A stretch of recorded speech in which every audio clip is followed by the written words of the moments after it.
All right, it's 10 o'clock. We'll call the meeting of the Jefferson County Water Authority to order. Roll call, please. Terry Thomas, Present. Greg Camp, Here. Kevin Dennis, Matt Unrein, Here. Jim Caston, Here. Mark Johnson. All right, we do have a quorum. If everyone would please rise for the Pledge of Allegiance. I pledge allegiance to the flag of the United States of America and to the republic for which it stands, one nation, under God, indivisible, with liberty and justice for all. Amen. All right. All right. Next up on the agenda, we have minutes from the March 16th, 2023 meeting. Make a motion to approve the minutes for the March 16th, 2023 meeting. I have a motion Second. and a second. All those in favor signify by saying aye. Aye. Aye. Any opposed? None. We'll move on. Approval of the bills in the packet. You'll have bills totaling $918,513.51. Motion to approve the bills as presented. Second. I have a motion and a second. Roll call, please. Terry Thomas, Yes. Greg Camp, Yes. Matt Unrein, Yes. Jim Caston. Yes, ma'am.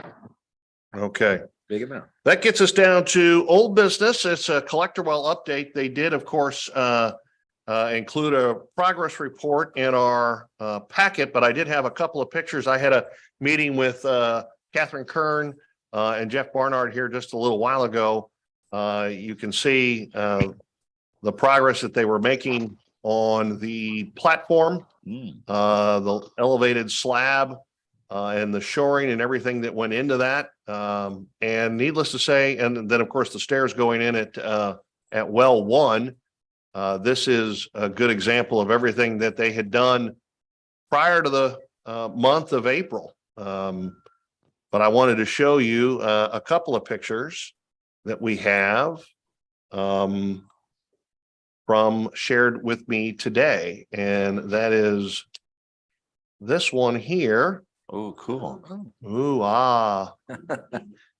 Jim, I'm not sure you can see that or not. That's a cute little apartment. So, okay, I can visualize it.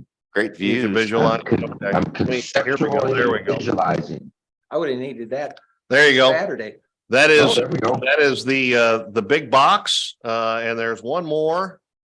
If I can again get everything to work, which shows the big box. Ooh. Sitting up there. So they are slated to have the roofers in early May. So we'll put a top on the box. But it is freestanding on its own. They're making excellent progress, and we're excited, obviously, about the work that they've been able to get done so far. So things are really coming along. Any questions about the collector well? Nope. All right. Then next up, we would go ahead and ask Jeff if you want to talk a little bit about the lateral cleaning. Okay, the lateral cleaning, as we all know, we shut down. They did that last week. They just strictly did the CO2 cleaning, but we wasn't sure how well that would work. And this was a great opportunity. It is an effective cleaning. However, our results weren't near as what we was hoping. We was hoping to be able to get at least over 1 MGD out of there. We're getting about 0.85, 0.86 at this time, and we'll have to see how long that's sustained. However, with that being said, that's about 200 to 230,000 gallons a day more than what we was doing before the cleaning. So you look at that, every 5 days, we're pumping an extra 1 million gallons. So take that over a month, that's 6 million gallons that the cities aren't having to pump. And so that'll get us right through. We did talk to Kirk, like the contractors down there. They're within a week of their deadline to get that well going, our new one. So we get that in August, and we'll get up our flows and hopefully get the cities off their wells that'll go back all on us again. Good. But the cleaning went well as could be expected, and all of our projects went off without a hitch. We got all that done, and we're setting in pretty good shape for going into summer. Excellent. And I would mention it out of the meeting we had just a little while ago. with Burns and Mac. Really, the only hangup right now they have in their schedule, there is the rooftop unit. The RTU that would go on the new collector well building. Obviously, air conditioning is important to things like VFDs. But we did talk about the possibility of, if needed, would we be able to press collector well 2 into service sooner than the schedule is calling for, in the event that it's needed. So they've been working on some contingencies. Burns and Mac, I give them credit, had already kind of considered the possibility that you never know when something may happen. The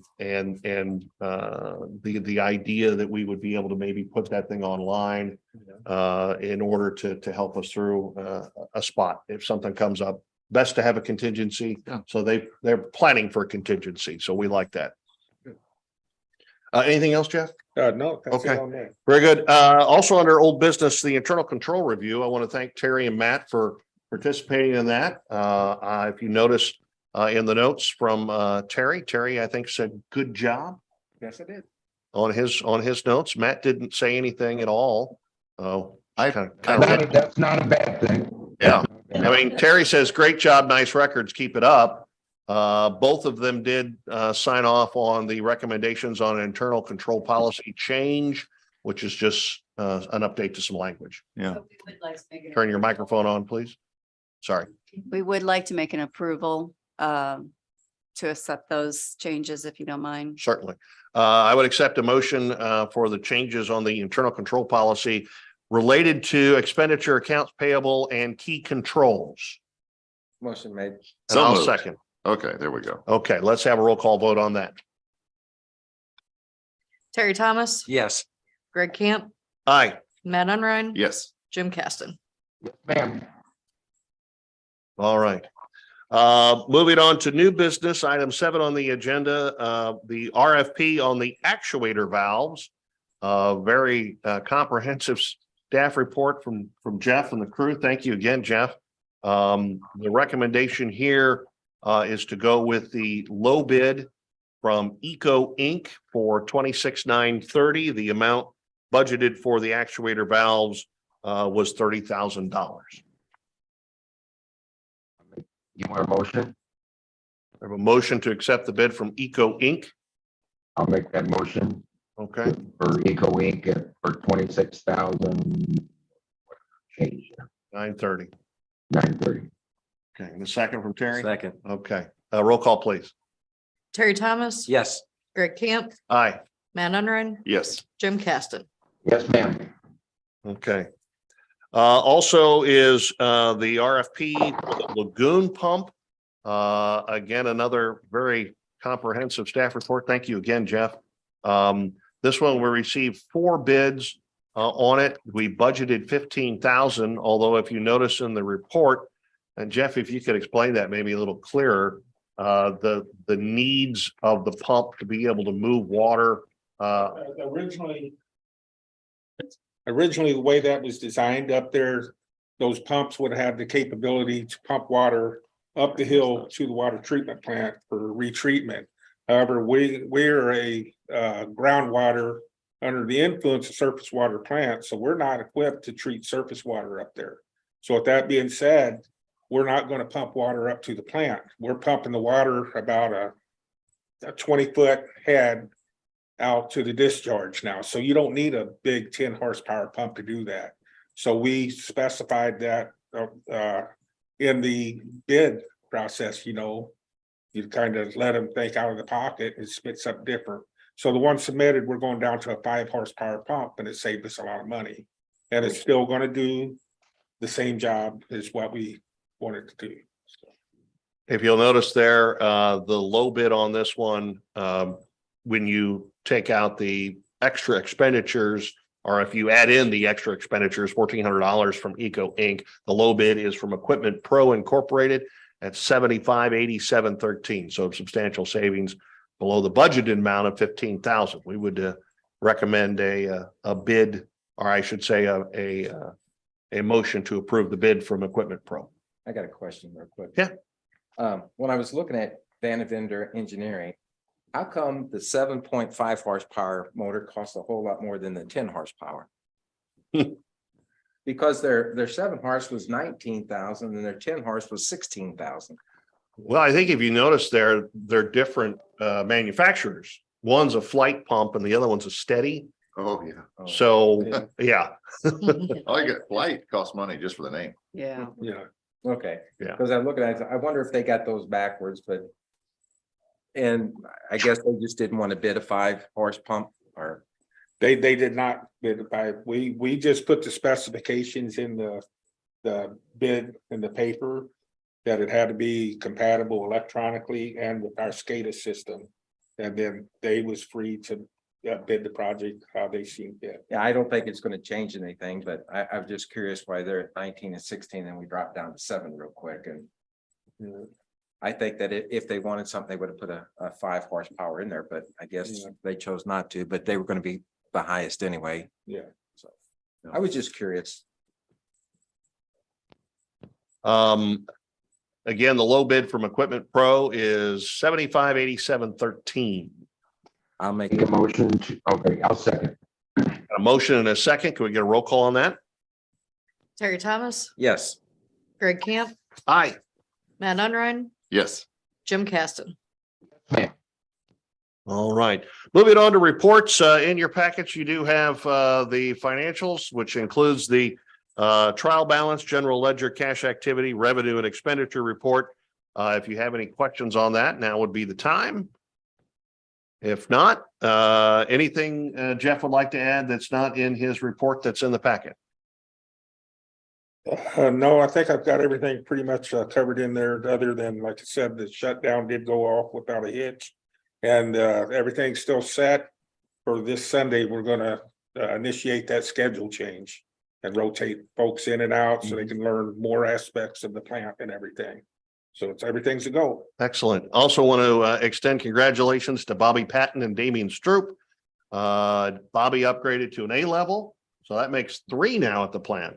Yes. Yourself, it's three- Nick, 3 and A's. Bobby. Yes. Outstanding.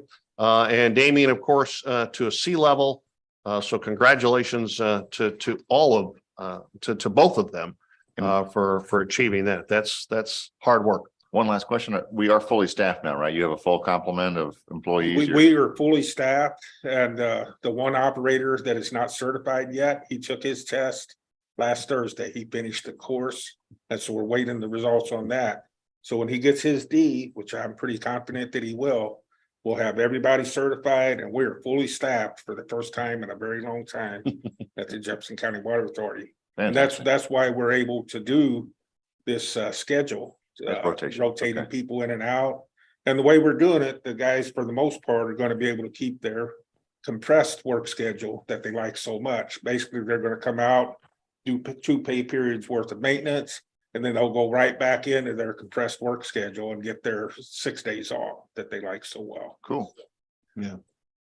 I don't blame them. I would love that. too. I would. That's why I was asking about the openings, quite frankly. I don't know. That was supposed to be funny. Can we get a motion on that? Whoa. Any other questions for Jeff? Nope. All right. Any questions or comments from the board of directors? I'm happy. Terry's happy. I think we need to end on that note. Therefore, I would entertain a motion to adjourn. So moved. Second. Motion second. All those in favor say aye. Aye. By saying nay. Gentlemen, we are adjourned.